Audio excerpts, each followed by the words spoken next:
Hey everybody, welcome back to the channel, Sabaton Army. I got another good one for you today. We're going to be checking out the song Wehrmacht. I think that's how you pronounce it. Anyway, this song was requested by Mad Dog the First and P.O. They were the first two to request it. They got their names on the charts.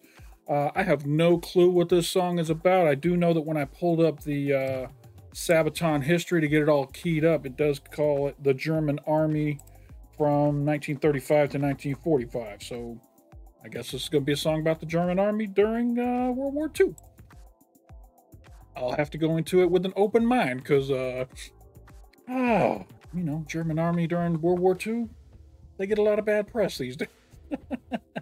All right, so let's not waste a lot of time. This is going to be a long video, so kick back, get a cup of tea if that's your thing, grab a beer, and we're going to jump into we're going to do the lyric video first, a lyric video first. I found one that's got some cool background video going along with it, so we'll check out a lyric video first, then we're going to watch the Sabaton history, and then we'll wrap up this deep dive with a live performance.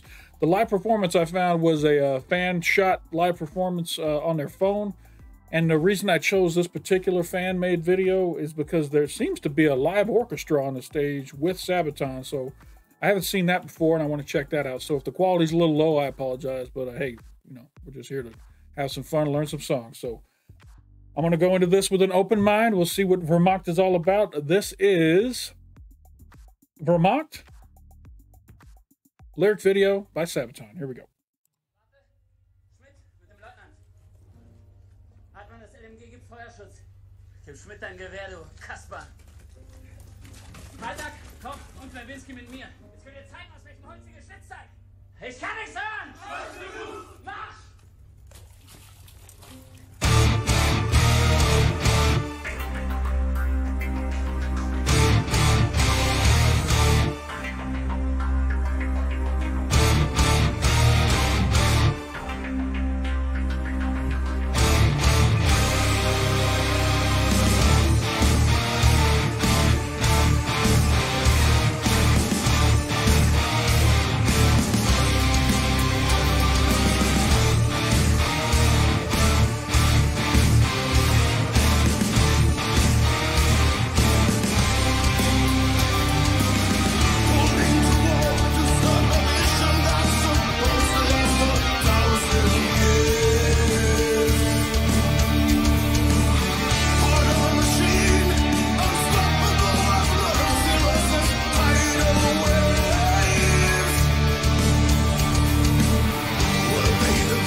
This is interesting. It feels like this is kind of a psychological look inside the minds of the Germans who were kind of pulled into this war, who didn't really want to be a part of it, but had no other choice. So that's kind of an interesting concept to put behind a song. Let's see how it goes. Racing madmen on the leash, for young men who lost their way, learn illusions of the right, blazing real at times. Panzers torn alive, for the Wehrmacht fight, lead the regicide. What about the men executing orders? Panzers torn alive, for the Wehrmacht fight, lead the regicide. What about the men executing orders? That shot right there was really cool. This shot right here with all the soldiers coming out of the trenches with the tanks running alongside of them. Really cool shot. Oh, and the planes too. They got everything here. This is definitely cool.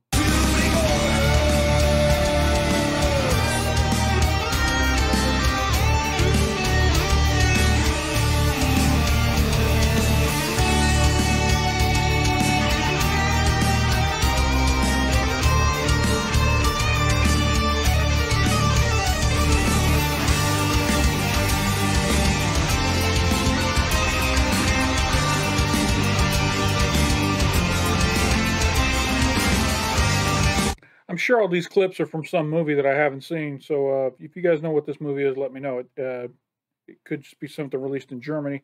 I noticed all the actors are speaking in German, so if there's no English version out there, I won't be able to really enjoy it. But it looks like it's really well shot. The cinematography looks really good.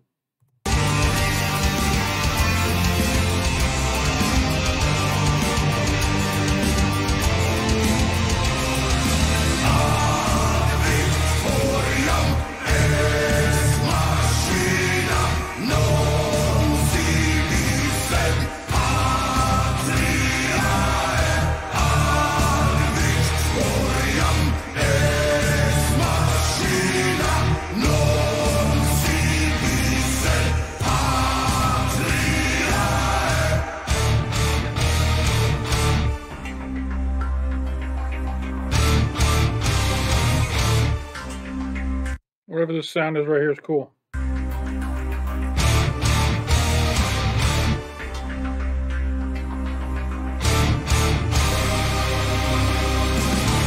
How do you make that sound? I don't know. I'm gonna go back. Maybe keyboards? Keyboards, maybe?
All right.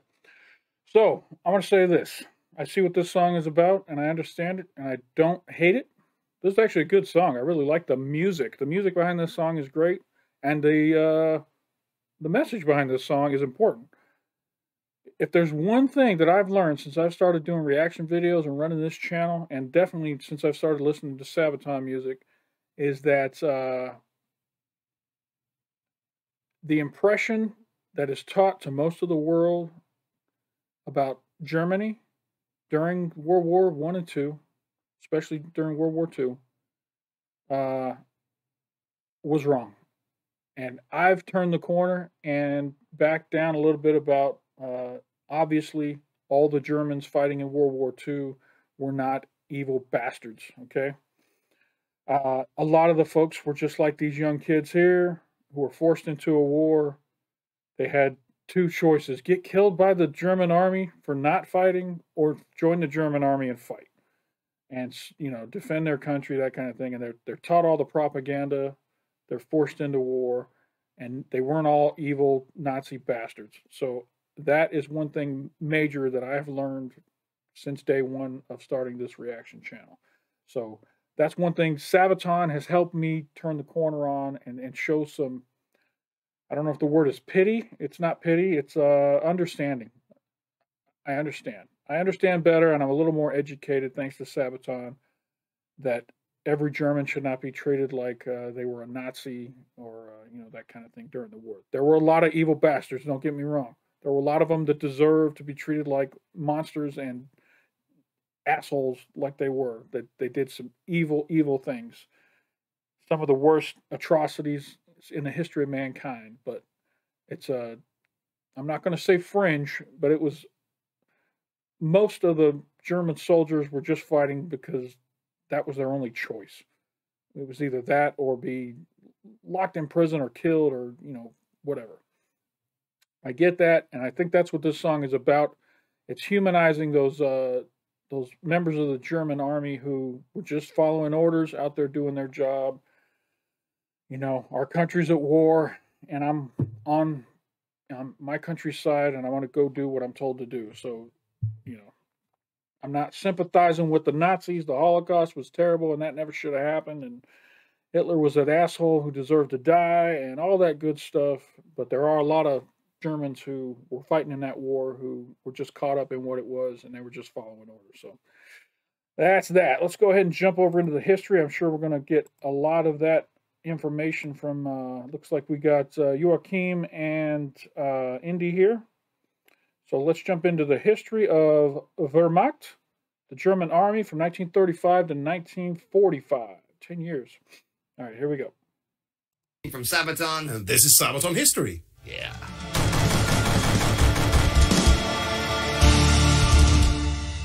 A lot of Sabaton's songs are about specific people, battles, or events in military history.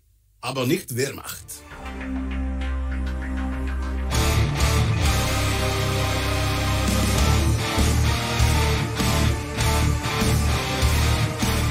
From March 1935 onwards, Adolf Hitler stopped secretly rearming the German military and instead openly announced that he would put an end to the restrictions of the Treaty of Versailles. He would reintroduce conscription, expanding all three branches, the Army, the Kriegsmarine, and the newly established Luftwaffe, building a powerful new German Wehrmacht. From a force of 100,000 men in 1933, the army would swell to 2.6 million in 1936. Wow. But this was just the beginning of a radical transformation. Under the influence of General Werner von Blumberg, Nazi ideology began taking hold within the army. Right? Officers had to take political seminars. Those considered as too unreliable were simply kicked out, and those openly opposing Hitler were turned over to the secret police. Jews were excluded, the influence of the church was severely curtailed, and soon regular enlisted men were not allowed to marry non-Aryan women. The once conservative character of the German officer corps began also changing under the influence of the National Socialist ideology. The younger generation especially were receptive to the self-declared saviors of Germany, and through youth groups like the Hitlerjugend or the likes of the Reichslabor Service, the German people were gradually pressed into militaristic structures, preparing them for future service in the armed forces. Much of the actual German army principles came from the experiences of the Great War. Squad techniques revolved around the firepower of the machine gun, and the stormtroop tactics favored aggressive action with extensive physical training and military drilling. Strong emphasis was placed on the NCOs, flexible independent thinking, in what the Germans called Auftragstaktik, mission-type tactics, allowed the lower officer corps to improvise according to the situation at hand, to keep the tactical initiative in battle without having to follow strict orders that may be outdated or unsuitable. Another key factor was the effective use of combined arms doctrine. While its infantry units varied in quality, the Wehrmacht's most formidable force and the backbone of its offensive capabilities was to be armor. It was an impressive leap from simple training with dummy tanks and tractors in the 1920s to the most sophisticated and advanced tank doctrines in 1939. Panzer divisions were mini armies in and of themselves, supported by motorized infantry, pioneers, reconnaissance units, and artillery. They could operate independently and exploit breakthroughs on their own. Supported by the Luftwaffe, who would provide close air support, the fundaments of the tactical system that the Allies would soon experience as Blitzkrieg were carefully prepared.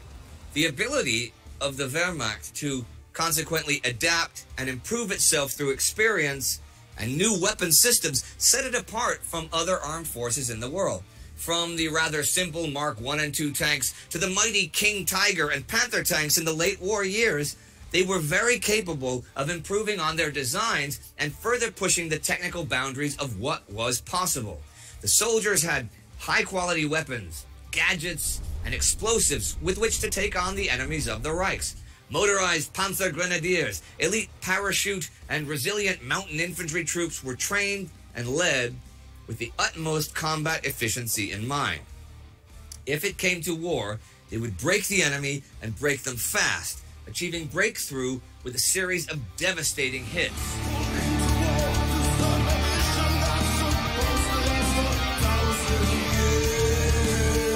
Yeah, they really had a super high quality everything. The Luftwaffe was like the best. Their navy was great. Their tank divisions were great. Their soldiers were well trained. They had great weapons. I mean, it's no wonder they were able to achieve as much as they did for a small country taking over so much extra. You know, they quadrupled and 5, 6, 7, 8 times their size during the war.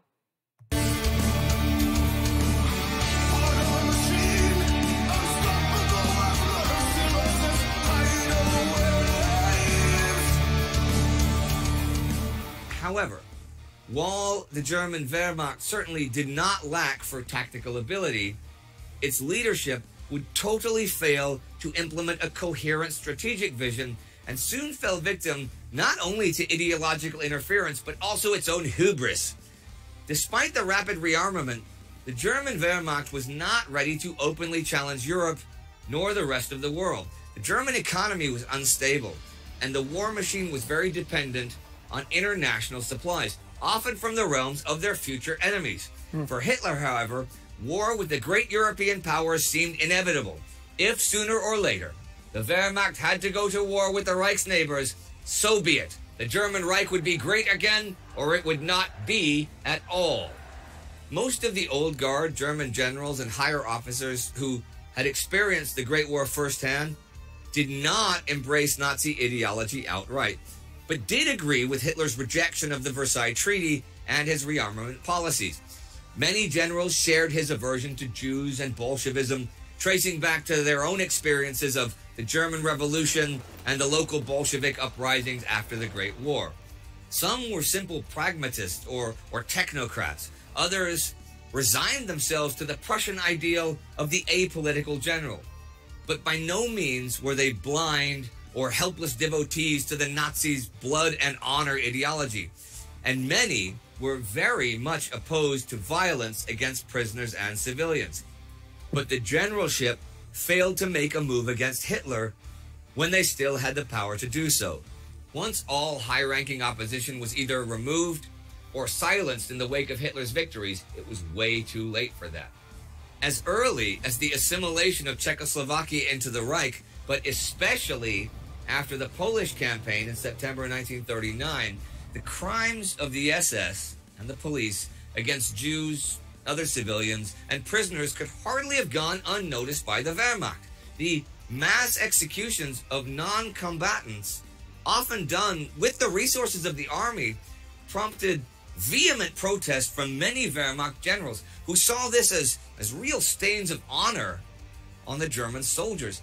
They were either ignored or silenced by Hitler.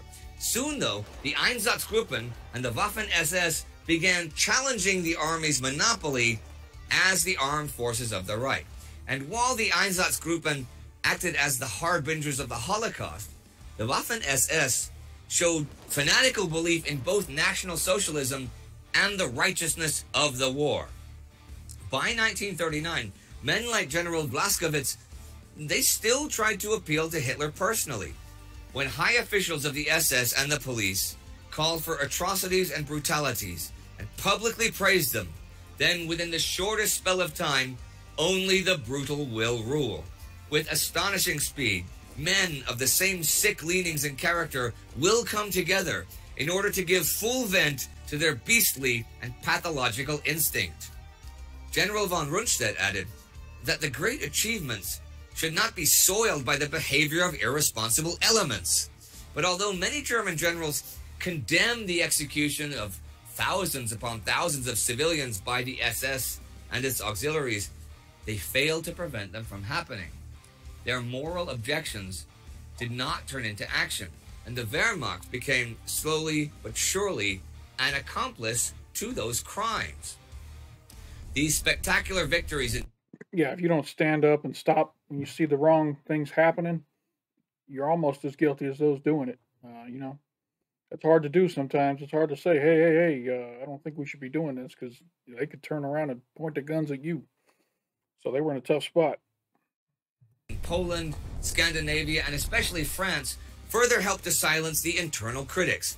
By 1941, Hitler and the Nazis were at the height of their power and approval, and Hitler had pardoned all excesses that the German army had committed during the Polish campaign, and further gave Heinrich Himmler and the SS more power to reorder the East.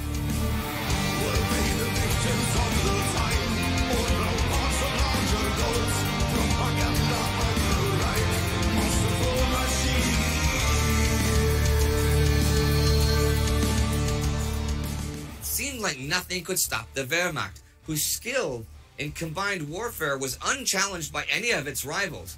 It also had a tactical strength that would continue to negate the superior technical, numerical, and economic resources of the Allies for some time to come. And its cohesion and imaginative operational thinking were unparalleled.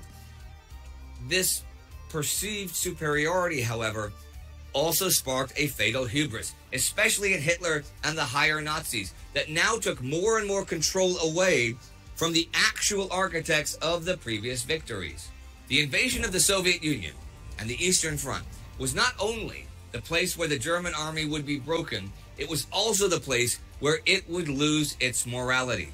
Hubris had caused High Command to disregard the warnings, disregard the concerns of the Wehrmacht's more level-headed officers. Despite its initial victories, the invasion of the USSR in 1941 showed that the German Wehrmacht was by no means prepared to fight such a demanding war against an enemy on such a magnitude. While the spearhead of the elite panzer units and motorized troops were racing ahead, most of the army was still marching on foot or with horses, and despite their tactical superiority, they failed to destroy the enemy's armies before their vital momentum ran out. The Eastern Front consequently turned into an unforgiving battle of annihilation between two fundamentally opposed worldviews. Nazi orders to mercilessly... I'm going to have to edit the shit out of this video. There's so many dead bodies in this video. Ugh. execute commissars and partisans would turn common soldiers into murderers, as their environment turned into a self-reinforcing cycle of violence and atrocities. While more and more Jews and other undesirables in the eyes of the Nazis were rounded up by the SS and its auxiliaries right under the army's nose, the Wehrmacht soldiers themselves were dragged into a war for survival that was only escalating in intensity as the pendulum of war swung eventually back out against them. Year after year, as victories turned to defeats, the soldiers began to fight less for Hitler's grand design and the so-called righteousness of the crusade against Bolshevism, but instead for pure survival, for the comrade next to them and the safety of the fatherland, retreating from the revenge of those that had suffered at the hands of Nazi crimes. They fought on until their backs finally broke. Till the end, driven back to the very doorsteps of Hitler's ambition, the Wehrmacht continued to fight on until it could fight no more. The graves of the German soldiers and their allies who fell in pursuit of a supposedly 1,000-year-long empire are many and dispersed all over Europe, the former Soviet Union, Africa, and the high seas. The questions remain. Crazy madmen on a leash? Or young men who lost their way? Or an army whose morals were systematically poisoned? Well, there is no easy answer. Crazy madmen on a leash, or young men who lost their way, learned illusions of the right, raising real at times. Well, those are good questions, you know? Yes. I'm sure that you guys have your own answers, and I'm sure that you'll write them in. And I know that's quite controversial, right? Very, yeah. I mean, we got some shit for that song, both from, well, Germany and Poland, actually. Specifically Poland, not... Yeah, because we had some song about talking about, well, Polish heroism and bravery. We do have that on, you know, from several countries, not only Polish, you know. Well, 40 to 1 was the first episode. Yeah.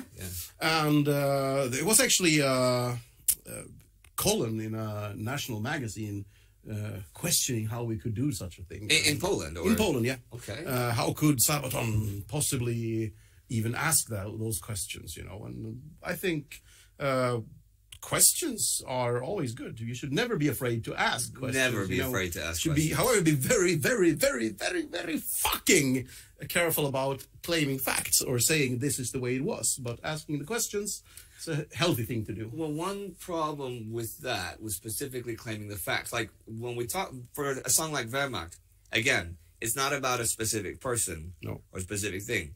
You're talking about a large thing that involved millions of people. And it's hard to pick one person and say, out of all those, and say they're all exactly that specific thing. Yeah, I don't think you can do that with much of anything. But what about in Germany? What was the reaction there? Was it negative as well, or was it kind of neutral? Or well, there's always a thing with Germany, which I think is a shame that it's still a little bit. It's getting better and better every day, but don't mention the war. You know that thing. You guys mention it all the time. All the time. You mention a lot of wars at Germany or the Holy Roman Empire or Prussia. You mention a lot. Yeah, I mentioned the war, and I think I got away with it. So far, so good. Yes. No, but it's. I think it's healthy to talk about those things. It's healthy to ask these questions. Actually, it being controversial, yeah, maybe it is. But hell, if you don't ask the controversial or uncomfortable questions, I don't think we'll learn anything. It's a bit of a danger. Yeah, he's right.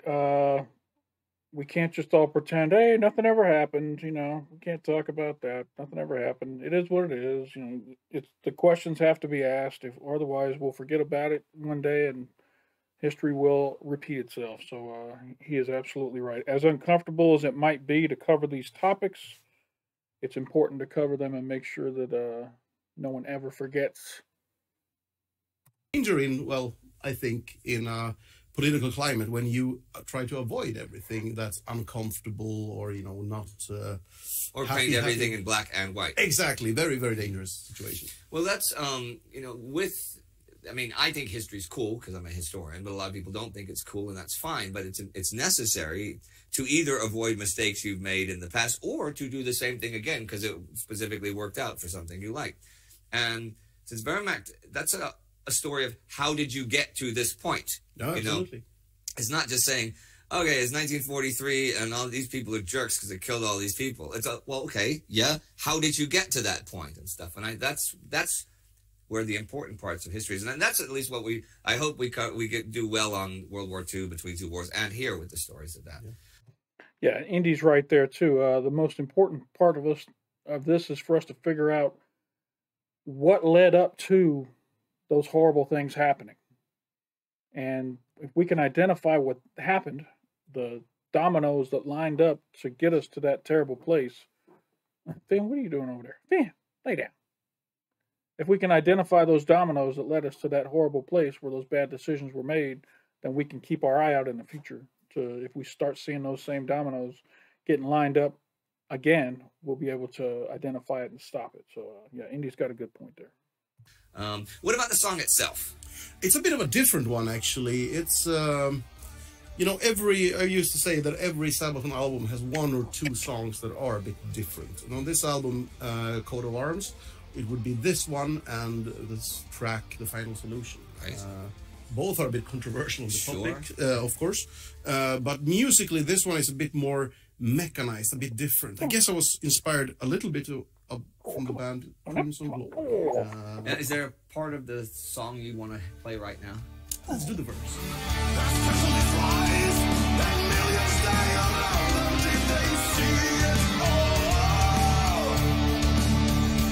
I found out today, actually by chance, that this Warhead.su, they're doing the translations, right? Yeah. Or they the are, yeah. subtitles.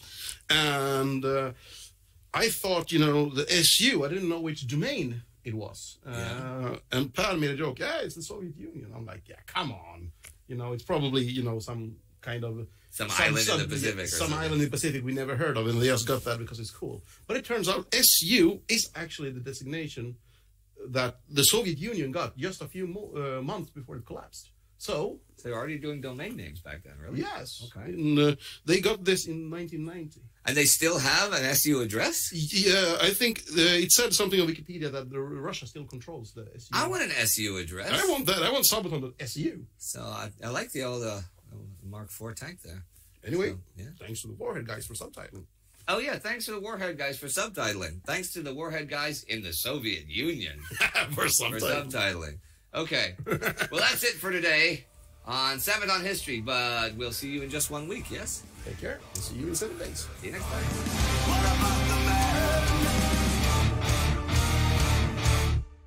All right. You know what's coming now? It's me asking you for money. So, money, give me all your money. All right, that concludes the history. It's pretty much what I thought it was going to be. Man, this must be I can see how they got some controversy on this song because, this is a topic that, can get people in trouble if they approach it the wrong way. I'm a little nervous about talking about it myself. I'm not trying to sympathize with the Nazis or Germany or Hitler or any of that. I'm trying to sympathize a little bit with those Germans who didn't want anything to do with the war, got forced into it, had to just fight every day to survive, protect their brothers in arms, that kind of thing. They weren't caught up in all the ideology, the hate, the genocide, all that kind of stuff. But they just woke up every day and did their job, hoping for the best, hoping that they made it through. I sympathize with those people. So that's where I stand. Let's go ahead and check out this live performance. This, like I said, they got an orchestra on stage with them here. So I'm interested to see how this sounds. And here we go. It's a bit of a surprise here. Let's see if you know this one. It's from Coat of Arms, and the song is Wehrmacht!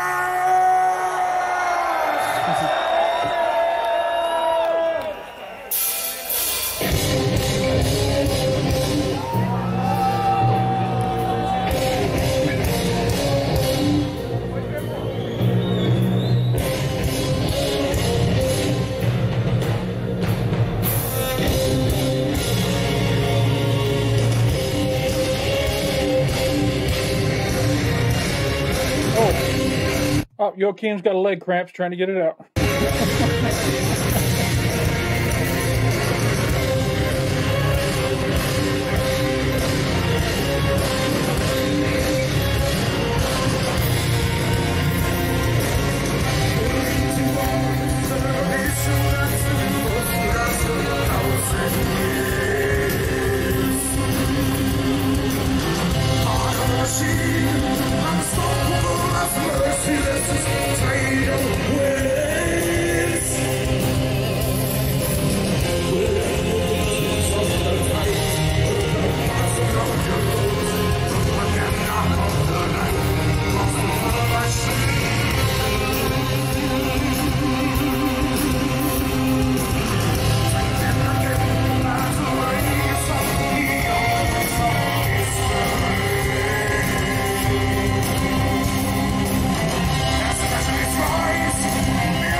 I wish there was a better version of this that sounded better. Masters of Rock 17, I guess, is this one. I wish there was a more highly produced version that had better sound. I'd love to hear how that orchestra sounds alongside Sabaton.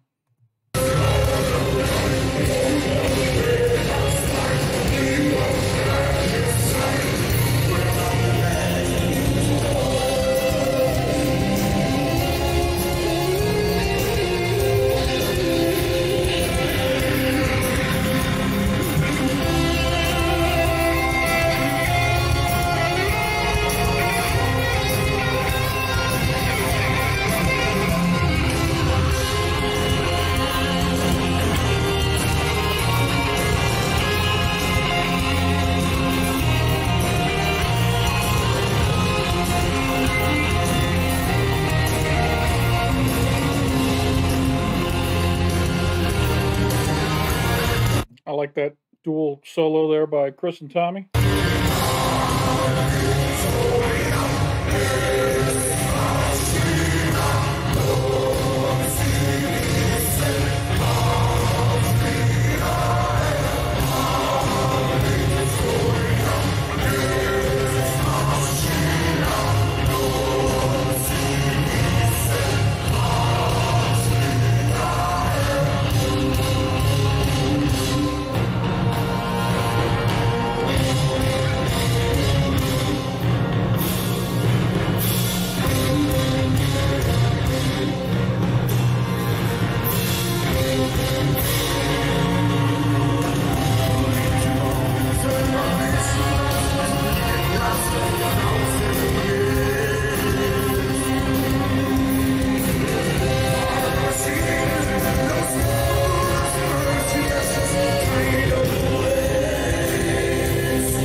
Yeah, that was cool. Like I said, I wish I could have seen a better version of that with that orchestra. All right, that is Vermont. My opinion on the song. I really like the music on this song. It's hard to like the, it's not a rah-rah hero story song. It's more of a, hey, have some sympathy for these folks that were wrapped up in this stuff from the German side kind of song. So I think I like the music more than the message. Obviously, I do have sympathy for those folks who got forced into that situation. And ultimately, I'm glad the war turned out the way it did. I'm sure a lot of us are. That's my humble opinion. I don't know if I'll put this song in my... Let's see, I'll probably put this song somewhere in the top. If I'm rating it as far as Sabaton songs, 0 being my least favorite song and 10 being my favorite song. This one's probably going to be like in the 1-2 area, somewhere in there. It's not going to be up near the top. I like to sing songs that just make me feel good. This one isn't a feel good song. This one is a important song with an important message, but it doesn't kind of put you in the right kind of mood. So, it is what it is. The music is really good. The guitars were good. The sound was good. I like it wasn't all over the place. And I really wish I could have heard that orchestra. What is this real quick? Oh, it's Ghost Division. Okay. Let's see. One thing I wanted to point out, but I waited till there were a lot of Germans who were forced to fight in this war who helped the Allies. I mean, we've seen that in a couple of other Sabaton songs where they've actually helped the Allies win their different battles. So, those guys are out there. They just wanted this thing to be over. They were like, let's get this thing over with. A lot of them just surrendered when they got a chance. Hey, let's go be a prisoner. So they definitely weren't surrendering to the Russians, though. The Russians weren't playing around when it came to POW treatment. They were not humane at all. All right, so if you enjoyed this reaction, give me a like down below. It doesn't hurt you, and it helps me out a lot, and it makes me feel good that people are liking my stuff. If you're not already a subscriber, there's a big red button down here that says subscribe. Click on that. It'll turn gray, let you know that you're subscribed. And if you hit that little bell right next to it, the notification bell, it'll let you know anytime I drop some new content over here on Touchy Reactions. So if you're somebody who likes to support channels financially, especially small channels trying to grow like I am, there's a link up here in the corner to my Patreon, and it'll take you over there. For $1 a month, you get early access to all my videos. As soon as they're done edited, they go up on Patreon. And I also have patron-only exclusive videos over there as well, stuff that doesn't get released onto YouTube. So that is it for this video. I appreciate y'all stopping by, and don't forget to come on back.